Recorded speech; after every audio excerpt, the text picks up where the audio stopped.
If you guys want some gardening tips to spice up your garden, then stay on this video. Hello guys, it's K Spade and welcome back to my channel. Now, if you haven't already, please subscribe. But as I said, I will be showing you garden tips that I use to kind of make my garden look more realistic and to also add some spice to it so it's not boring. But before that, please head on and join my Discord if you want to be in a build battle or just chat in there. And let's get straight on into this video. Now, the first tip, which is just a small tip, as you can see, I have a fence here. Now, these fences are nice, but they're not nice really on their own.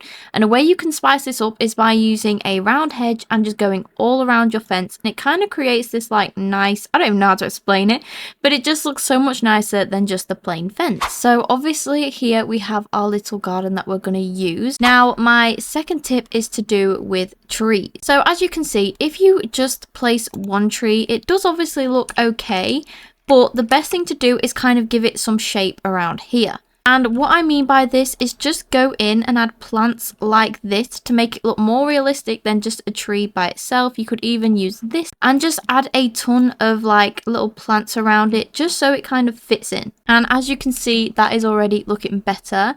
Now, the next thing is to also resize your trees. As you can see, if you resize them, they obviously get bigger and they do look better than obviously having a small tree. And to even go with this, you can add another small tree next to it. And my next tip is, instead of it all being grass, you can create little sections. And what I would do here is replace the grass with mud, which I will do now. So it would look something like this. Now you can just go in and add more plants around there, as it does look a bit plain. And my next tip is paths. Now, when people do paths nowadays, they sometimes just use this, which, as much as it is probably a good path, it is also not. So you are going to want to use plain marking. If you already have grass, you are going to have to delete it. But what you're going to want to do is from where it starts, so wherever your door is basically, if we're just going to guess that my door is like here, what you're going to do is you're just going to pull this all the way down and basically make it look like a ladder. So it should look something like this. Now, don't be dumb like me.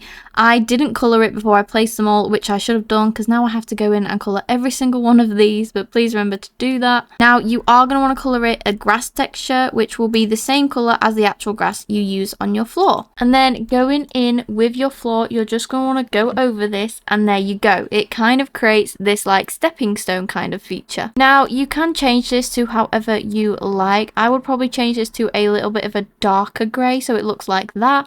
And you can choose any kind of texture that you would like. So I did go with slate, and that makes it look so much more realistic. And then going back in with the grass, you're just going to go over the parts which you have missed. And that is how that looks. Now, the next one, you are going to have basement paths, but you don't need to do this. It's just something that will make your garden look 10 times better. Now, I'm not sure what it's called, but it's like a seating area that's like undergroundish. I don't know the word or the name of it, so don't come at me. So you're just going to want to make the basement like that. And obviously, again, you're going to have to get rid of the grass. Wait, what the hell's underneath my house? Anyways, once you have deleted that, you're going to want to get a basic shape. Now, the basic shape you're going to want to use is the basic cube. Now, just resize it and then just keep try and get it so that they all fit in the corners. So obviously, as you can see, I've had to do it like that. So I would just copy this 4 times. And you're now going to want to lift every single one of these up so it leaves a kind of space like that. But before you do that, make sure that the sofa that you do need to use, which is, when I can find it,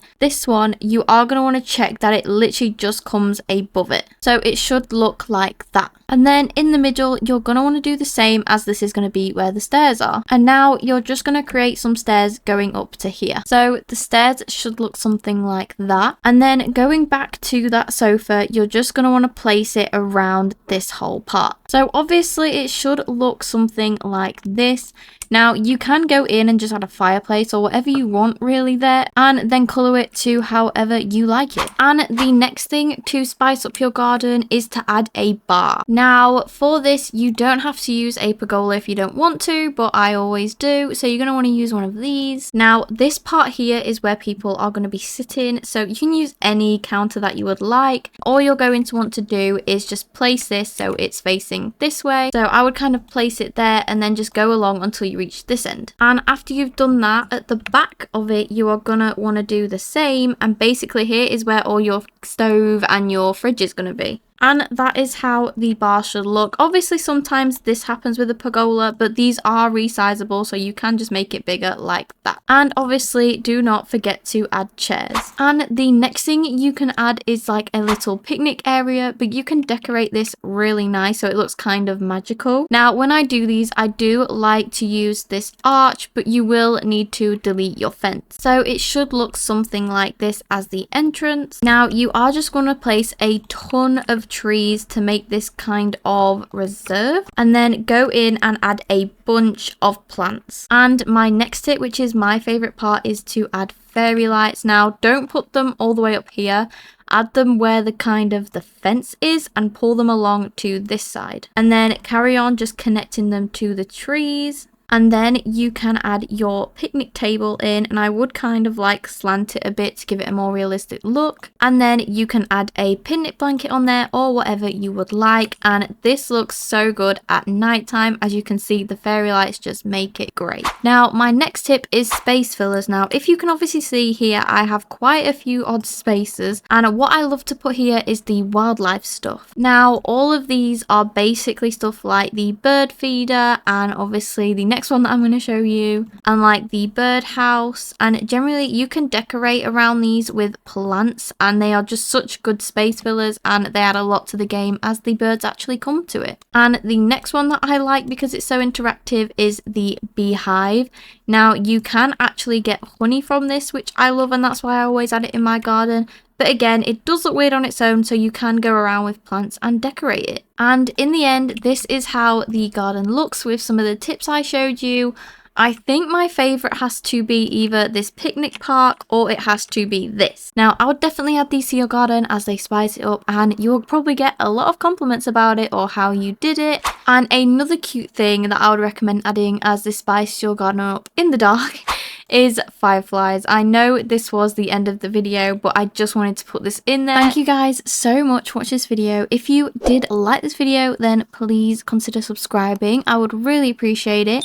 And if you guys have any tips on how to make your garden more better, then please let me know in the comments below. I've also linked my Discord, my Instagram and my TikTok in the description below. Thank you guys so much for watching, and goodbye.